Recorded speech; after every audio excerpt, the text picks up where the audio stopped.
I'm Derrick Jensen. This is Resistance Radio on the Progressive Radio Network. My guest today is Shodo Spring.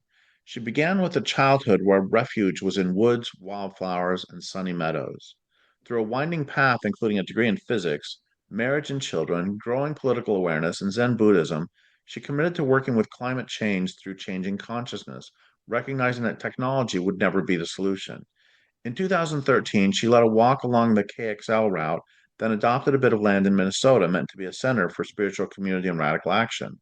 The book, Open Reality, is meant to support that action by inviting people to join the vision and the action. So, first off, thank you for your work in the world. And second, thank you for being on the program. Thanks. So, I was going to start by asking you about how this book came to be, but actually, I changed my mind just a moment ago, and I want to read a little bit of the beginning, and then after that, ask you how the book came to be, because I just think this is Okay. so beautifully done. So I'm going to read a couple paragraphs here. It is common to confuse the end of modern civilization with the end of human life, to think it's too late to stop the many crises we face, to forget the lives of other beings. Here now, we remember those other beings and consider that something may be more powerful than our own creations. Our bodies are water, moving with the ocean tides. Our bodies are matter, hungering for the feel of the earth underfoot. Each is a cousin of the microbes in the soil and a relative of the bur oaks up the hill. I write about the 60% of the human body composed of molecules of water. Oh, sorry. I write not about the 60% of the human body composed of molecules of water, but of water that moves in the air, flows in and out, rises and swells like ocean tides, flows from high places to low, bubbles over rocks, thunders down from the sky, carves a new path through the soft earth and even through rock. That water is our birth, our home. Humans have known forever that we are small in a large universe. Only modern humans have imagined ourselves as gods, all powerful.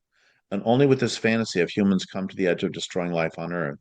Yet we call this the only way to live. So, anyway, I think that's just absolutely beautiful. And so now, tell us a little bit about yourself and how this book came to be. Okay. Thank you. That will be fun.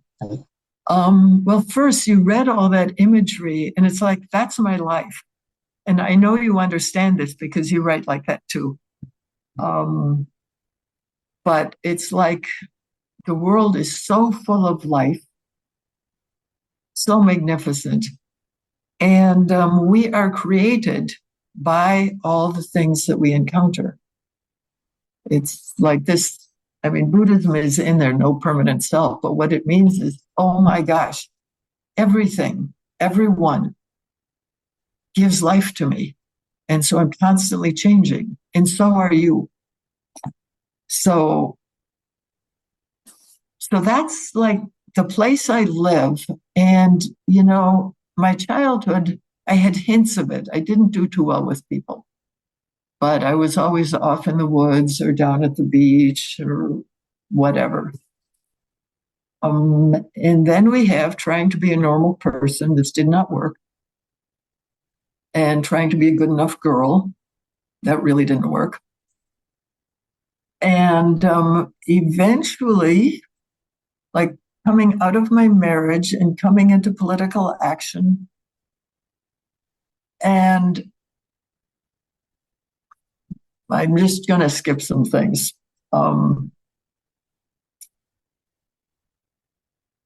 Now, okay, I will just not worry about the sequence. There was a time when I had started to practice Zen, and Zen was incredibly helpful to me personally in many ways. So we might come back to that or not.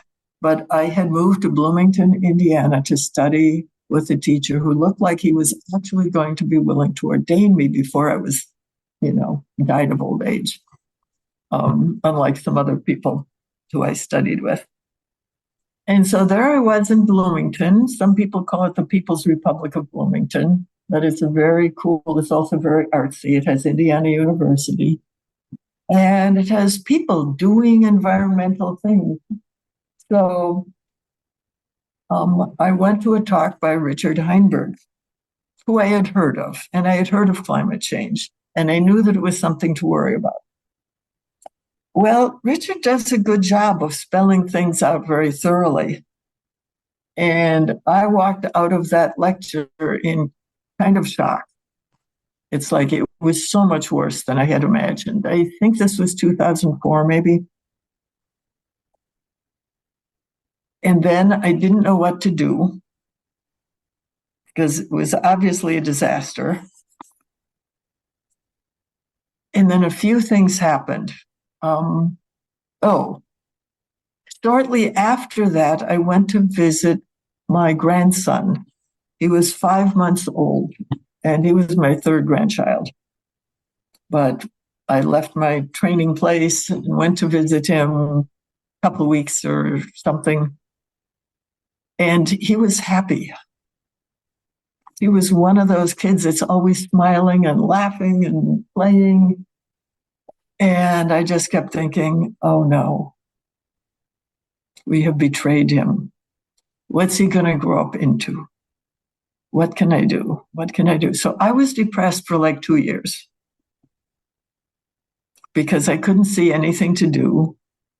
And everything I saw was it's just getting worse and worse. Then I took a permaculture design course. 2 weeks on a kind of, I would say hippie-ish, but it's also like very serious grown-up activists.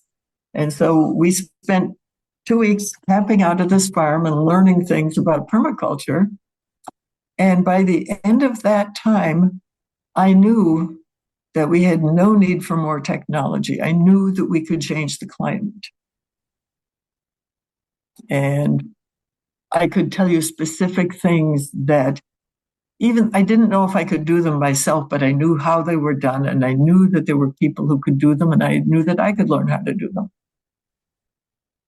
So there's a total flip. There was hope. I went from despair to possibility. I will say possibility because there is a false hope, which you write about extensively. But it's like the gates opened a little bit again. And what I thought to myself at that point was, it's not at all about technology. We don't need more techniques. We have the techniques. It's about will. And I thought, we need a consciousness change. I'm a Zen priest. My job is consciousness change. Oh, good. I'm in the right profession. So I continued my training, and I would go to permaculture things and environmental things when I could, but I focused on doing the training. And then I went away to do monastic training and this and that and the other thing. But that is the key point right there. It's like, it's not about skills. It's not about technology. It's about will. And well, that's what made me start the Mountains and Waters Alliance. It's what made me take that walk along the KXL pipeline, 2013, all summer. And it wound up with the book. But there are a couple of other pieces. One of the pieces happened, I think I was in my first monastic training period in Tasahara, which is this beautiful place in the Ventana Wilderness in California. And we were having a lot of meditation time, and there were no phones, no electronics, almost no electricity. And so I was in an amazing place, and I was hearing teachings about the nature of reality. And something came together, which was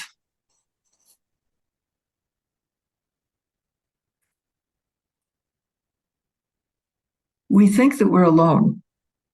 If you listen to environmentalists, they all think that we have to do it. None of them think somebody is going to help us. Christians and some other religions think that we can pray to God who will help us. He will help us. And that doesn't work for me. But um, it became clear, as you have said, everybody's out there, they're waiting to welcome us home. And so when I talked about consciousness change, what we need is the consciousness change that will let us join the rest of the community of life. And I say life, but that's not quite true because I also think, I mean, living things are conscious, grains of sand are conscious, drops of water are conscious, atoms and molecules are conscious. Obviously, rocks are conscious. Um, and they have intention. Oh, okay. So now I'm going to jump forward a little bit after I did that walk and after I got the farm. It's 16 acres, so I refer to it as the farm. And I was going out into the woods and into the meadows a lot and just spending time there and getting acquainted with them. And then I saw a driveway in the place that was part of where I was used to roaming. And I learned that the people across the road had died and their place got sold, and it included a few acres on my side of the road. And here's this driveway, and here's the suggestion that somebody has bought the place, and there is no way that I can stop them from building a house. They found a site that met the criteria for building a house, and so they could do it. And I went right back into despair. And on a suggestion from someone, at the end of my next meditation retreat, I was doing 5-day retreats by myself at that time, which is pretty cool. So I took the last afternoon off and went out into the woods and listened and talked. And I asked the beings of the earth if they would help me and if they would protect themselves, because I had self-interest in not having this place turned into a suburb. But I also thought that it was about protecting the woods from being torn down and paved and all those things. So I was walking around through the woods asking them to protect themselves. And after a while, I started hearing answers. Not so much in words. I'm not good at hearing words like that. But I was feeling a response. And the response was, it was friendly. It was energy. It was warm. And I would speak to individual beings. And one of the things that I came away from that with was even the buckthorn said yes, and they know I'm going to kill them. Buckthorn are an invasive where I am, and they're a problem. But I even spoke to them, and even they answered. So I returned home. I returned to the house, and I was able to sleep again. And I did not worry. And it was a year and a half later that I discovered the zoning had been changed. And it was another year or two after that I discovered that I had been tricked because somebody actually did get permission to put a house in there. I thought it was fixed, and it wasn't fixed. But by then I was totally committed. And so I went, okay, you can't trust the spirits. They'll trick you too. But anyway, I have stayed there and made it my business to be there and to do whatever I can and to do as much learning and listening as I can. I've now lost my train of thought. Well, let's go back to thank you for that story and thank you for all that. And let's go back to What did you mean when you said that permaculture taught you that time at the permaculture taught you that uh, we taught you that we don't need technology. I don't remember how you said it, but Right. also Yeah. that uh, and you said we can change climate, and I think you meant we can stop climate change, or Um, I'm not sure what you mean. So yes, just I can be actually specific. clarify both of those. Yes. Okay. So there's a thing called a microclimate. So, so what I learned to do was to change a microclimate. And you might do that by planting a tree on the south side, or you might do it by planting a windscreen in the direction the wind comes from, probably several trees, putting plants in. You know, this is much more known now than it was when I first learned it. Um, and then there are these great stories, which are mostly in books, but I was learning the techniques to do them. And one of the stories is about a person who moved into an acre somewhere in the Southwest desert. And it took 5 years to make a little jungle. And another was about some couple of brothers in Oregon that bought a big place. And they did a lot of neglect.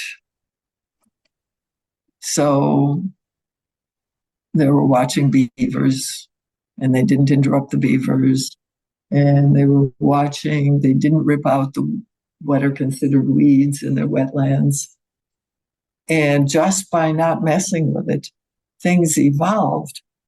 And so here's this whole chapter long story of what evolved when they sat back and allowed things to do their own healing. So a lot of permaculture is about letting things heal themselves and not messing with it. And a lot of permaculture is also about learning from the way people did things before us. I have a friend who did an experiment with 2 acres. There's a lot of in the Pacific Northwest. There's invasive Himalayan blackberries are all over the place, and Mm-hmm. he um he had 2 acres, and on one of them he cut all the Himalayan blackberries, Yeah. and the other he left them all. Mm-hmm. And what he found about 10 years, 15 years later is that the Himalayan blackberries actually the area where he left the Himalayan blackberries, the forest came back faster because the blackberries protected the baby trees from Oh, uh, deer, etc. Um, interesting. so Right. it's I'm a big fan of, with certain exceptions, like very aggressive invasives. I'm Mm-hmm. generally a big fan of doing nothing and letting the forest or the Mm-hmm. prairie or whatever it is, it knows better how to recover than we know how to recover it usually with maybe a little bit of help. But let's get back to Yeah. your book. So Yeah. talk So, yeah, talk what's the right amount of help is the question. well, either A, can you talk about that, or B, do you want to talk more explicitly about some of the parts of your book? Let me do just a quick thing because figuring out the right amount of help is always where it's at. So, in my first couple of years there, I was hiring people at a pathetically low wage, but it was what I had. And we would do work things in the land. And one of those people, hmm, I was pulling out a weed on this side of the field, an acre field. And Justin said, "You know, those plants are really strong over here." And I listened.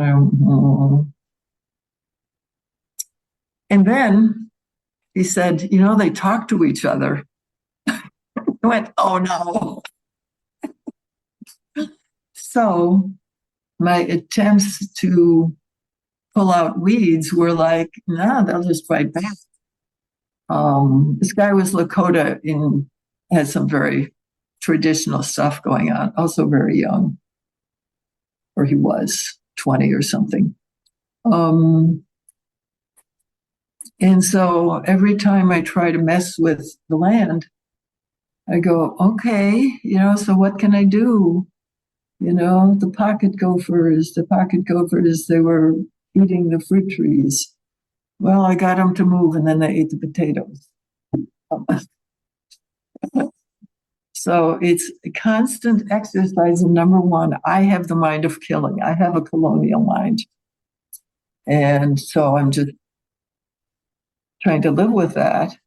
And number two, techniques are not going to be where it's at, and I don't know where it's at, and I have to keep listening. So that's that thing about learning to listen. And I'm struggling to listen, and I have workshops where I teach people to listen. And it seems to work for them, even though I feel like utterly stupid, because I've met people who really know how to listen. And I occasionally get something told to me. So, okay. Talk about the book. Okay, I'm going to talk about the process of writing the book. So I started this organization, Mountains and Waters Alliance, and I got a group of friends to be my advisory council, which is something everybody should have, an advisory council. They kept me going. And then it was like all the things that they thought I should do were things that looked impossible to me. I'm an introvert, etc. And I don't want to use the internet any more than I have to. So anyway, the thought came up that I would write a book and put all this stuff in my brain into something that I could then present to people rather than constantly waving and trying to get people's attention. They all thought that was a good idea, and I started writing the book. Then COVID happened. So I took a diversion and wrote about COVID for a while, but by the time I was done, everything I said, somebody else had already said.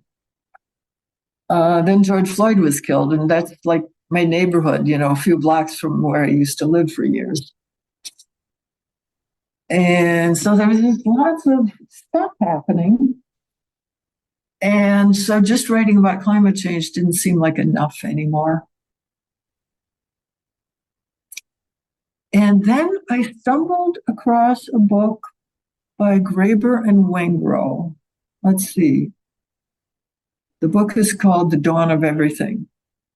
And they collected a lot of stuff. And then David Graeber died, which is really sad because he did some good work.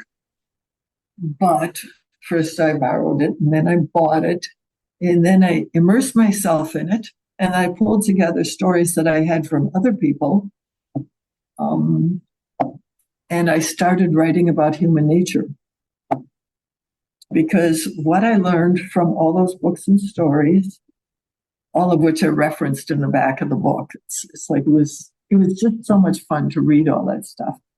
What I learned is that human nature is totally not about greed, hate, and self-delusion. It's not about being separate from each other. It's not about violence. Human nature is about cooperation and getting along with people. And most of the times that people have lived on the earth, they have gotten along with each other. They lived in harmony with their world, one way or another. And we are living in a bizarre corner of human society. It was described by Daniel Quinn. So I don't have to describe it so much, but it's like this bunch of people who thought they had all the answers. And whenever something went wrong, they said, well, since we have all the answers, we have to do the same thing more intensively. And so you go from hunting, gathering, or gathering, hunting. You go through subsistence agriculture, you go through giant agriculture, and then you're really affecting things. And people get hungrier, they die more, and there are more of them, and so forth, you know. And the discussion of the Renaissance was pretty interesting because that's when we really screwed it. Medieval Europe, called the Dark Ages, even though the Catholic Church was a problem, they were much more connected with nature spirits and with earth. They danced more. They didn't have pews in the churches because they were dancing.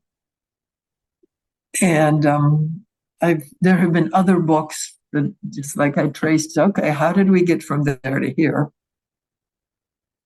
And we don't know that I have to go through the whole thing, but I saw the Renaissance where people got really interested in mind and they put man is the master of all things. Man, you know, because woman doesn't exist. So it was man. And then you get around the 20th century and you have intentional projects to turn people into consumers. I traced the change in language. And I could look up one. Virtue is interesting. Virtue in Latin meant strength, and then it means goodness. And then there comes a point somewhere in the US. I'm following the US much more than I'm following Europe. And certainly, you know, I have minimal access to cultures that don't speak English. But you get to this place where instead of a virtuous person being somebody who takes care of everybody else, a virtuous person is somebody who makes a profit.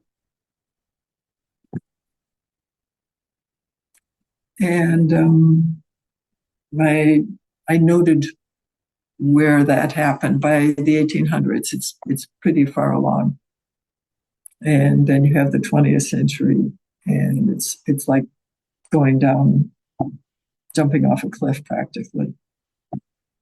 And meanwhile, always there are a few people saying this isn't right.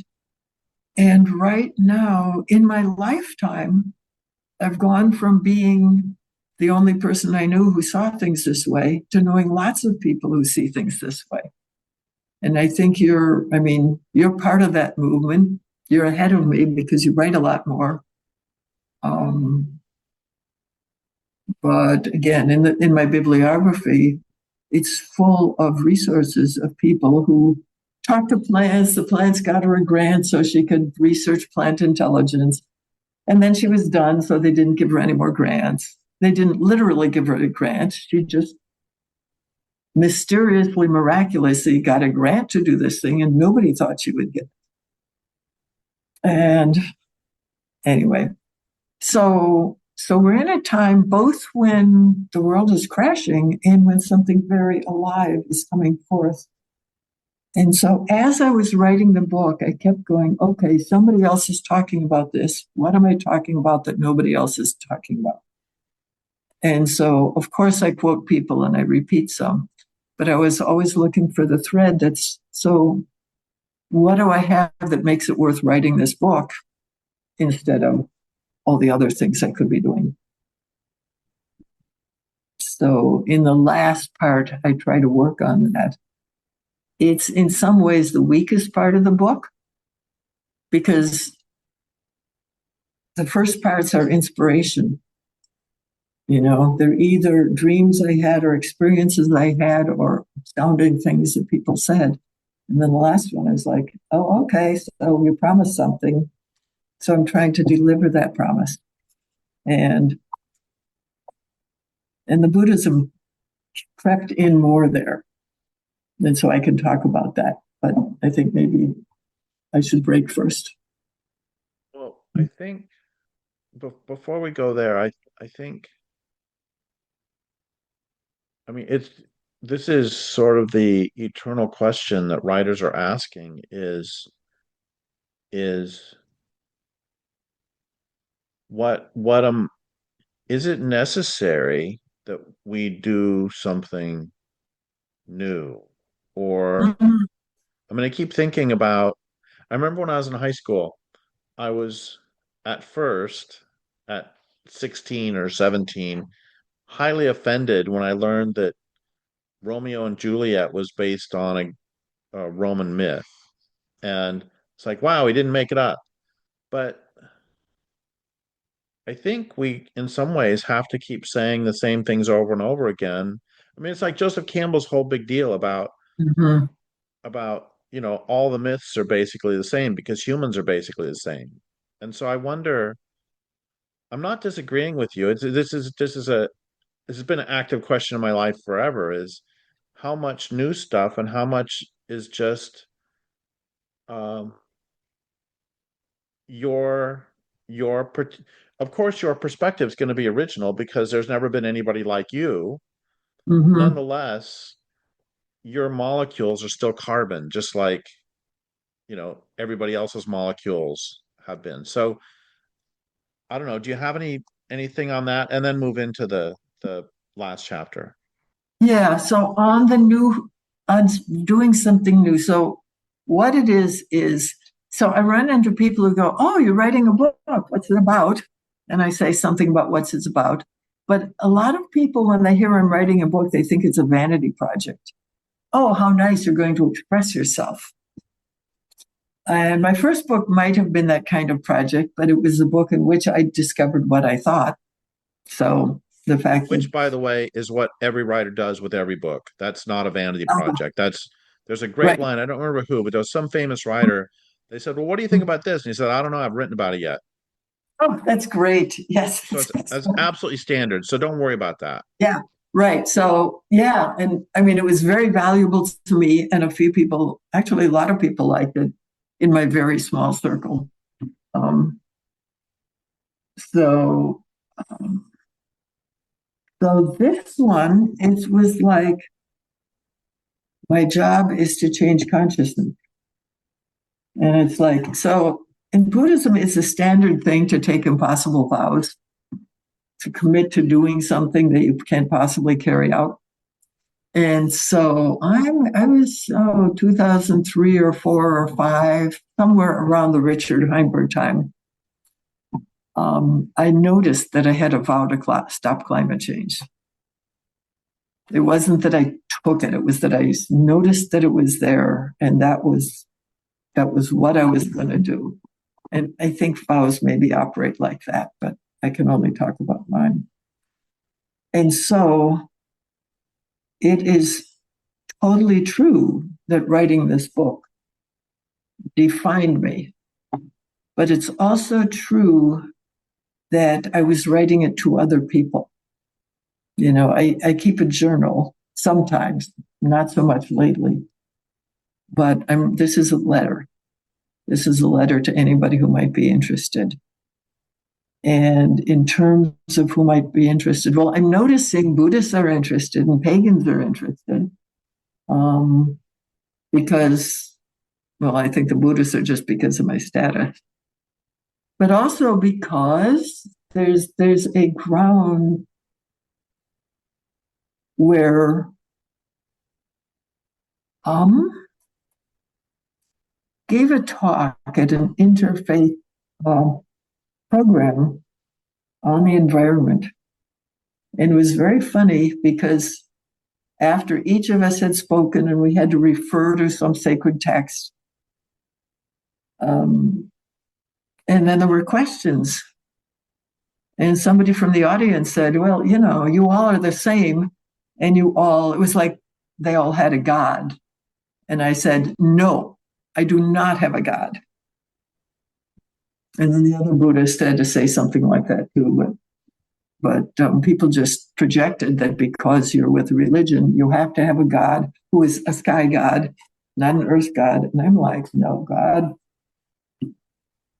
I sometimes use the word now, but it's like right here, right here, right here. I mean, there are a few Christians who get that, but not mostly. Um, okay. So Uh, go ahead. okay. But if you have a question about that, go ahead because I'm going to go Well, through the last. part of the book. I was going to ask, um, there's two ways to ask this. I think about this with my own books all the time. One is, why why should somebody read the book? What are they going to get Hmm. out of it?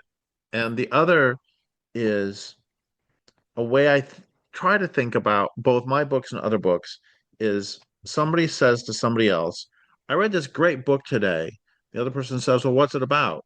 And then what's the like two sentence nugget that um or Okay. 2 to 3 sentence nugget of both why it's so great Mhm. and what it's about. Because I Okay. mean, this is a really interesting conversation, and we've also been all over the place. Right. So, Yeah. what's the, and I did this too, it was pretty fun. Back in the 90s, I read uh, Richard Slotkin's Gunfighter Nation, and then I Hmm. got to interview him in like 2017. And I hadn't reread the book before I did it. And so I got to actually ask him, it's like, okay, I read your book in the 90s, fabulous book. And or whenever it was. And now, 20 years later, I got to tell you, I remember one thing from it. Here's the thing that book is about boop, one sentence. What? So, like, somebody reads your book, and 20 years later, oh, yeah, Ah, there was this great book. What was it about? So, what's the nugget? I should have just said that and shut up. sure. So I am hung up on the who it's for because I can do that quickly. Number one, I meet a lot of people who are hopeless, and I'm like, no, no, do not go into despair.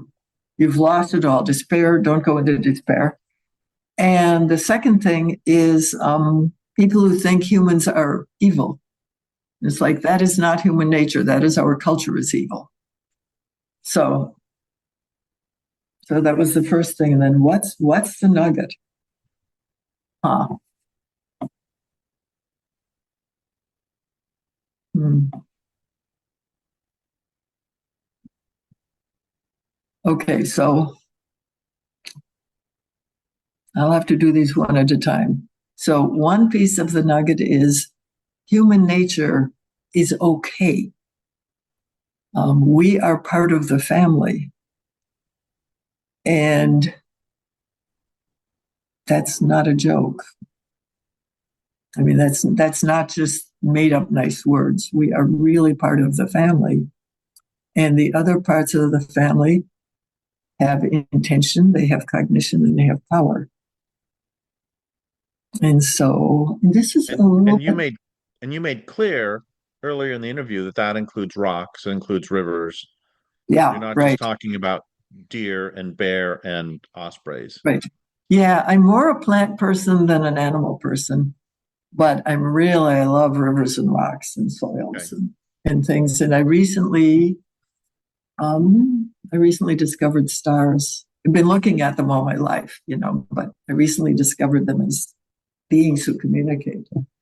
And so it's like if you feel surrounded by other beings who are part of the family, I was going to say friendly, but that might be going too far.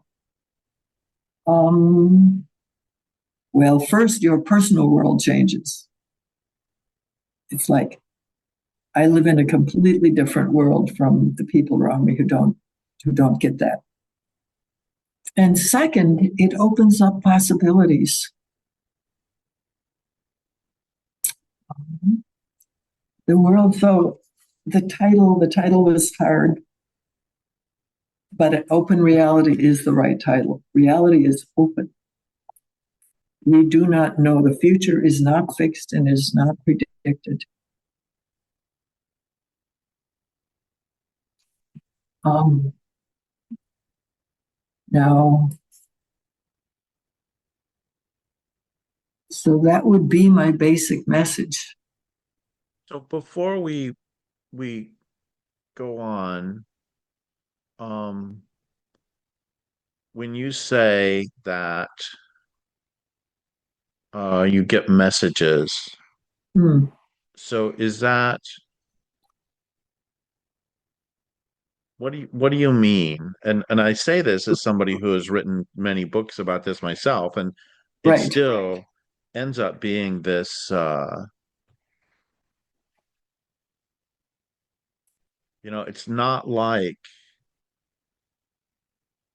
it's not like receiving a letter that Hmm. you can hold in your hand. Hmm. And anyway, so how Yeah. what do you mean? And Okay. how does one you said you're different than a lot of the people around you in part because you listen to that. What is that? Okay. Now I could give you three examples, or I could try to explain it. Do both. We have a couple minutes left.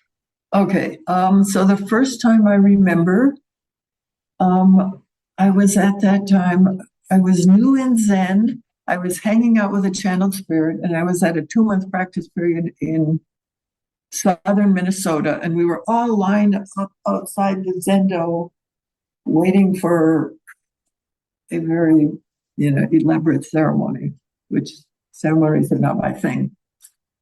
For those, anyway. And I looked up, and the hills were just starting to turn, a little red, a little. And I thought, fall is coming. And a voice said in my head, springtime will never be the same. That was as clear as I've ever been. Let's see. The second one was that time I told you about when I went walking asking for help, and I came back with a feeling. And the third one was just a year ago. It was in the spring. I was in Colorado at a retreat with concentric leadership, and they're a whole thing referenced in the back of the book, of course. And they had us do a solo, a day-long solo, but they spent the day before preparing, and there were rituals, and there was go out and find your spot and get acquainted with it, all this stuff. And so I found my spot.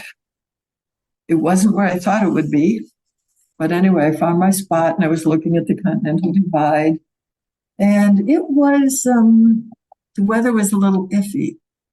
So I was sitting there. I did have food,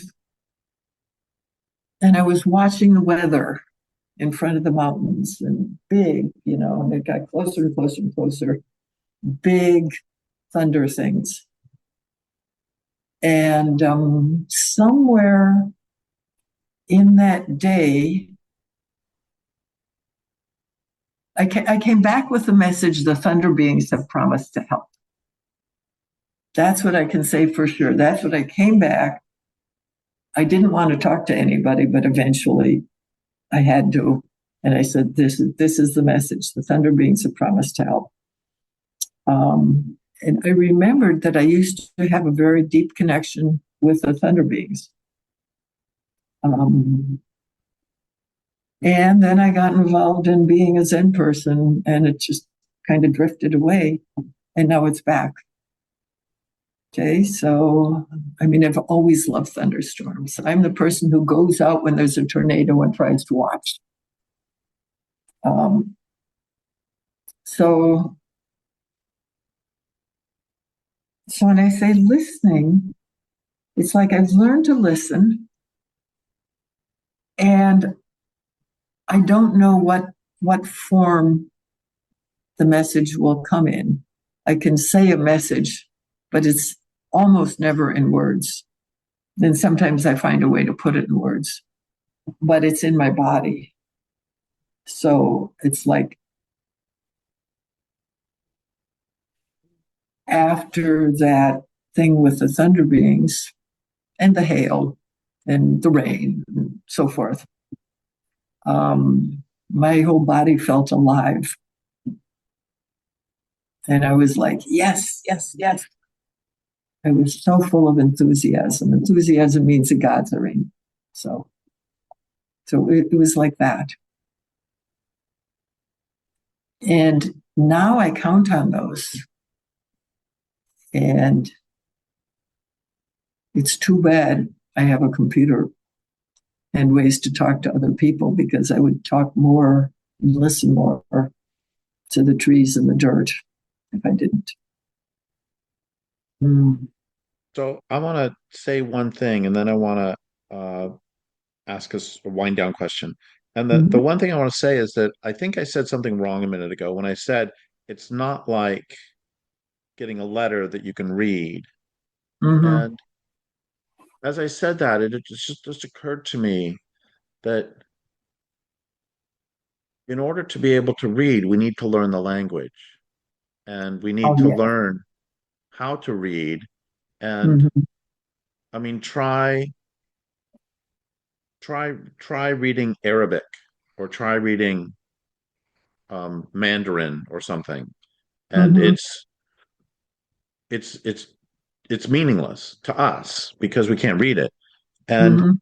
if we practiced listening to the non-humans as much as we practice reading, I wonder if it would be as second or first nature.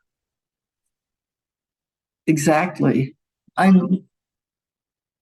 I met a man once who, let me see, I think he was Aleut, and he had some stories um, about growing up in the tribe and watching the men wait for the whales to come, and you know they were people who did whaling.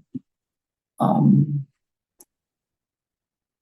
and he couldn't figure out, as a kid, he couldn't figure out why the men knew that the whale was coming before there was any sign of it at all. So as a kid, he started with that question. And as an adult, he said he learned to listen to the birds. He said they give weather reports. It's actually useful to listen to the birds. And so people who live not the way we live, they have to have those abilities. They have to listen.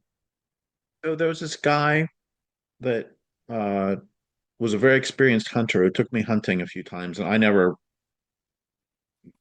I was a terrible hunter, never got anything but lost, as I always say. Anyway, one day he's driving, I'm in the passenger seat, and all of a sudden we're on this dirt road with high brush on each side, and all of a sudden he stomps on the brake and says, "I hate it when they do that." And I didn't know what he was talking about. And then we get out of the car, and there is a poached deer off to the side. And it's like, how did you see this? And he said, I saw the top of a crow's head and it was too high above the grass, so I knew that it was standing on the head of the deer. And so he Wow. established this entire story. I hadn't even seen the crow. He Right. established the entire story from Yeah. seeing a crow's head too high. Yeah. And that's the sort of reading. So this a lot of this isn't magic. I mean, some Mm-hmm. of it certainly can enter the realm of, dreams or whatever, but a lot of it is just paying attention. So now we're running out of time. So can Yeah. you tell people how they can find out more about your work and how they can find out more about your book? Okay, sure. So I have a website, and if you do my name, shodospring.com, it takes you to the book page on my website. So that's easier. SHODOSPRING.com. Thank you. Yes, right. I guess you have to have my name. Um,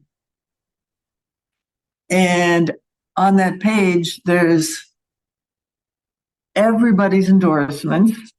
There's a schedule. There will shortly be a schedule of where I'm presenting, where I'm reading, where I'm doing online things. Um, I will be roaming around the East Coast this fall. And there's a link to the publisher where you can buy it. Great. So, So so I'm pretty easy to find. any last words you want to say on the book? Hmm. I hope for it to be a tool. I hope for it to open possibilities and for people to just walk right through and start living with the reality of this magical, incredible world we're in. Because when we live in it, it responds, you know. the spirits listen back and it all becomes more real. And that's how we're going to defeat everything. Well, that's great. Thank you so much for that. And thank you for your work in the world. And thank you for being on the program. And I would like to thank listeners for listening. My guest today has been Shodo Spring. This is Derrick Jensen for Resistance Radio on the Progressive Radio Network.